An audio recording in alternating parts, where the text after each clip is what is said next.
Hey, what's up guys? So in this video, we will see how to use Google Gemini Live with camera on the Samsung Galaxy A36 or the A56. Now to do that, first of all, just open the Google Play Store. Then in the search bar, just search this. As you can see, I have already installed this app on my smartphone. If you have not installed it yet, just tap on install. And once the app is downloaded, just tap on open. After that, just tap on the Gemini Live icon over here, then tap on the camera icon.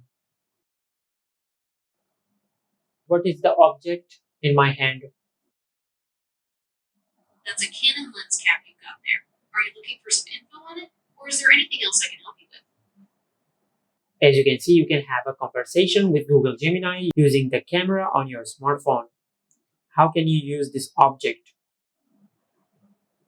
A lens cap like that protects the front element of your camera lens from dust, scratches, and fingerprints when it's not in use. To use it, simply align the tabs on the inside of the cap with the outer edge of your lens and gently squeeze the tabs while pushing the cap onto the lens until it clicks into place. Do you have any other questions about your Canon lens cap? Can I use it on my smartphone? No. That Canon lens cap is specifically designed for Canon camera lenses, not smartphones. Smartphone cameras have much smaller lenses, so the cap wouldn't fit or be useful. And this is how you can use Google Gemini Live with camera on the Samsung Galaxy A36 or the A56. Make sure to like, comment, and subscribe. Thank you for watching.